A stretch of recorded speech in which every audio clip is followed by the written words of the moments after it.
Bismillahirrahmanirrahim. Assalamualaikum warahmatullahi wabarakatuh. Om Swastiastu, Namo Buddhaya, Shalom, Om Santi Santi Om, dan salam kebajikan. Baik, bertemu lagi dengan saya David Hardiago SH.MH. Dalam segmen kali ini kita akan membahas atau mempelajari seputar hukum dasar atau dasar hukum. Namun sebelum masuk lebih jauh, mungkin saya ingin menegaskan di awal bahwa nanti dalam pembahasan terkait dengan materi yang akan saya sampaikan, sebagian besar materi yang saya dapat itu saya kutip dari buku Mengenal Hukum, Suatu Pengantar dari Profesor Sudikno Mertukusumo. Selamat menyaksikan.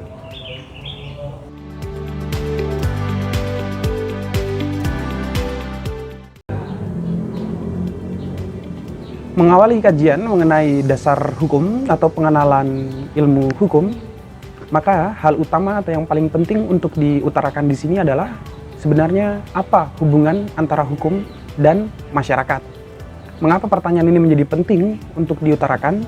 Karena salah satu tujuan utama dari lahirnya hukum itu ditujukan selain untuk mengatur masyarakat, juga melindungi masyarakat kaitannya dengan kepentingan-kepentingan dari individu yang di dalamnya ketika mengikatkan diri maka disebut sebagai suatu masyarakat.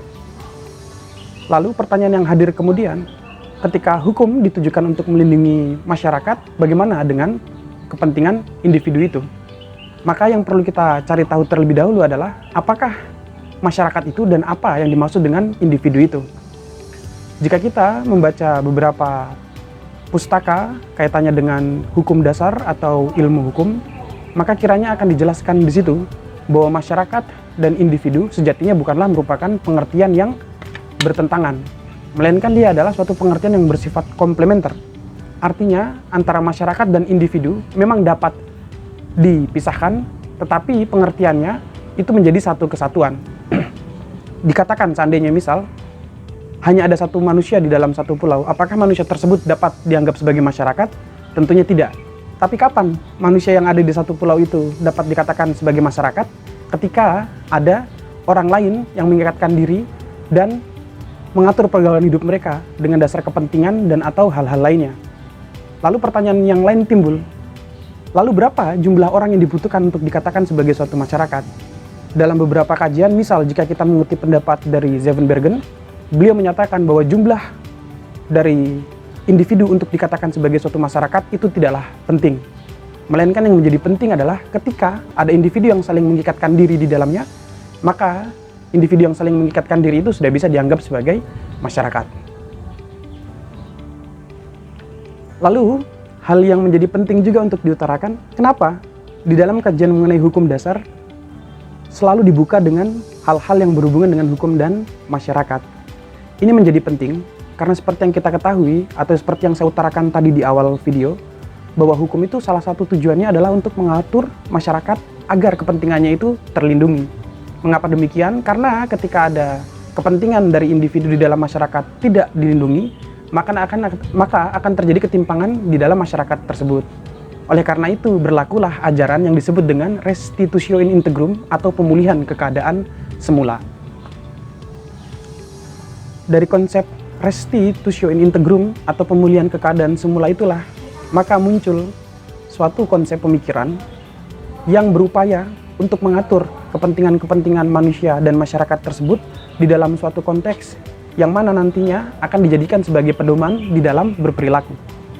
Nah, apa yang saya utarakan tadi, inilah yang kemudian ditransformasi menjadi suatu frasa yang kita sebut dengan kaedah.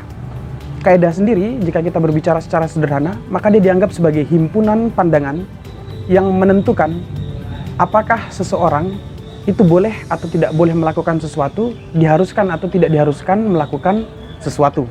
Selanjutnya, pasca manusia itu mulai meningkatkan pengetahuan, mulai berupaya untuk membahas soal-soal tentang kaedah ini, lalu di masa saat ini, kaedah itu mulai dipisahkan dari yang sebelumnya hanya satu, yaitu yang disebut dengan kaedah sosial. Di masa atau di ilmu-ilmu yang bersifat kontemporer saat ini, kaedah itu mulai dibagi atau dipisahkan secara tegas.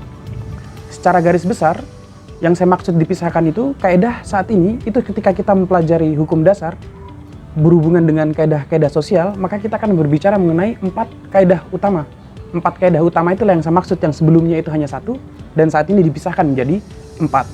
Apa keempat kaidah itu? Yang pertama yaitu apa yang kita sebut dengan kaidah kepercayaan atau keagamaan. Yang kedua adalah kaidah kesusilaan. Yang ketiga adalah kaidah sopan santun.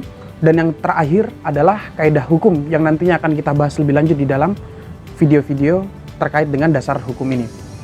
Dari keempat kaidah sosial yang saya sebutkan tadi, hal ini selanjutnya masih dibagi lagi menjadi 2 bagian, yaitu apa yang disebut dengan kaidah yang bersifat otonom, dan yang kedua adalah apa yang disebut dengan kaidah yang bersifat heteronom. Kaidah yang bersifat otonom diantaranya ada kaidah keagamaan atau kepercayaan dan kaidah kesusilaan. Sedangkan kaidah sosial yang bersifat heteronom diantaranya ada kaidah sopan santun dan kaidah hukum. Pertanyaannya, apa itu kaidah yang bersifat heteronom dan apa itu kaidah yang bersifat otonom? Kaidah sosial yang bersifat heteronom itu adalah kaidah yang ditujukan untuk mengatur manusia secara fisik atau yang terlihat, atau mengatur manusia dari sisi luarnya. Sedangkan kaidah yang bersifat otonom adalah kaidah yang ditujukan kepada perbaikan manusia dari dalam dirinya dan bukan ditujukan pada perbuatan lahiriah mereka. Sehingga dapat dimengerti kenapa kaidah keagamaan atau kaidah kepercayaan dan kaidah kesusilaan dia bersifat otonom. Karena dia menunjukkan untuk perbaikan diri manusia dari dalam dan bukan dari sifat lahiriah manusia. Sementara untuk kaidah sopan santun dan kaidah hukum dia bersifat heteronom karena kaidah tersebut ditujukan untuk mengatur manusia secara fisik yang nampak dari luar dan dia mengandung paksaan yang datang dari luar. Dari keempat kaidah yang saya jelaskan tadi, dengan pembagiannya 2 yang bersifat heteronom dan otonom, selanjutnya kita akan kaji satu persatu dari keempat kaidah tersebut. Yang pertama, perihal kaidah ketuhanan atau keagamaan. Kaidah ketuhanan atau keagamaan secara sederhana diartikan sebagai kaidah yang bersumber dari Tuhan Yang Maha Esa atau bersumber dari ajaran agama. Dan kepada mereka yang melanggar kaidah ketuhanan ini, sanksinya tidak diberikan langsung di dunia, melainkan diberikan oleh Tuhan nanti di akhirat atau yang umumnya dalam ajaran beberapa agama dikenal sebagai konsep hari pembalasan. Dan dia bersifat otonom, bukan heteronom, karena kaidah agama ini itu menunjukkan untuk perbaikan diri manusia yang bersifat dari dalam dan bukan perbuatan lahiriahnya. Lalu yang kedua yaitu adalah kaidah sosial yang berhubungan dengan kesusilaan.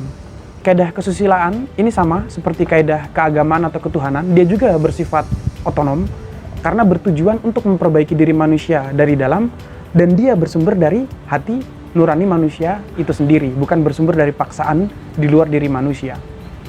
Untuk pelanggaran kaidah keagamaan tadi ditujukan oleh Tuhan Yang Maha Esa, sedangkan kaidah kesusilaan ketika orang melanggar hal tersebut, maka yang memberi sanksi atau hukuman adalah hati nurani mereka sendiri dengan merasa tidak tenang ketika melakukan kejahatan, dengan merasa tidak tentram dan lain sebagainya. Yang ketiga adalah kaidah sopan santun. Berbeda dengan kedua kaidah yang saya sebutkan sebelumnya, kaidah sopan santun dia bersifat heteronom. Artinya, dia menitik beratkan pada perbuatan yang lahir atau perbuatan yang nyata dan nampak. Semisal, ketika kita berbicara mengenai kaidah sopan santun, bertemu dengan orang di jalan, maka kita harus saling bertegur sapa ketika kita mengenal satu sama lain. Bertegur sapa ini yang dititik beratkan oleh kaidah sopan santun. Dan bukan persoalan apakah di dalam hati nuraninya atau di dalam hati kecilnya dia suka atau tidak kepada orang yang saling bertegur sapa dengannya tersebut. Selain itu, perlu diketahui bahwa kaidah sopan santun ini dia selalu berkembang sesuai dengan zaman. Misal, dulu apa yang kita anggap sopan mungkin saat ini bisa berubah. Dan apa yang dulu mungkin dianggap tidak sopan dan saat ini pun mungkin bisa berubah. Semisal, zaman dulu orang ketika melihat seorang perempuan maka harus dengan baju tertutup baru dianggap sopan. Zaman sekarang mungkin hal itu telah mulai bergeser, bahwa tidak selamanya hal-hal yang berhubungan dengan sopan santun seorang wanita harus hanya dianggap dari segi penampilan dan lain sebagainya. Tapi nanti kaitan atau kajian mengenai hal tersebut kita diskusikan lebih lanjut di dalam kolom komentar bisa juga. Dan ada lagi satu garis bawah yang harus kita pahami dari kaidah sopan santun ini, dia ketika kita melanggar kaidah sopan santun, berbeda dengan kaidah keagamaan atau kesusilaan yang sanksinya hadir dari Tuhan ataupun dari hati nurani. Di dalam kaidah sopan santun, hukuman kepada pelanggarnya itu timbul dari luar dirinya, yaitu dari masyarakat sekitar atau dari orang-orang yang mungkin menurut orang-orang tersebut, orang yang melakukan tidak dianggap sebagai orang yang sopan. Tapi dia bukan hadir dari lembaga yang resmi dan juga tidak bersifat universal, karena kaidah sopan santun di satu daerah belum tentu sama dengan daerah yang lainnya. Dan yang terakhir adalah apa yang disebut dengan kaidah hukum. Secara sederhana, ketika kita berbicara kaidah hukum, maka dia hampir sama dengan kaidah atau pengertian hukum pada umumnya, yaitu sekumpulan aturan atau sekumpulan pandangan yang menentukan tentang bagaimana seseorang berbuat atau tidak berbuat sesuatu, melakukan atau tidak melakukan sesuatu. Yang menjadi pertanyaan selanjutnya, mengapa kaidah hukum perlu hadir? Mengingat sudah ada ketiga kaidah sebelumnya, yaitu ada kaidah ketuhanan atau keagamaan, ada kaidah kesusilaan, dan ada kaidah sopan santun. Maka untuk menjawab hal tersebut, saya dapat utarakan dengan sederhana dan tegas bahwa kenapa kaidah hukum perlu hadir. Yang pertama, ada hal-hal yang tidak dilindungi oleh ketiga kaidah sebelumnya, maka kaidah hukum hadir untuk melindungi hal tersebut.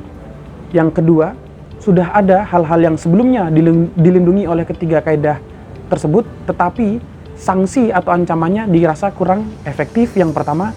Dan yang kedua, tidak dapat diberikan secara langsung, karena yang pertama, kaidah keagamaan atau ketuhanan itu nanti baru di akhirat dari Tuhan Yang Maha Esa. Kaidah kesusilaan, dia hanya dari hati nurani, tetapi dari kita yang melihat atau orang lain yang menjadi korban kejahatan belum tentu dapat meresapi bahwa perbuatan yang dilakukan telah diinsafi oleh pelakunya. Yang ketiga, kaidah sopan santun hadir hukumannya dari masyarakat yang tidak resmi, yang artinya selain tidak bisa dipaksakan, nilainya pun berbeda di setiap daerah.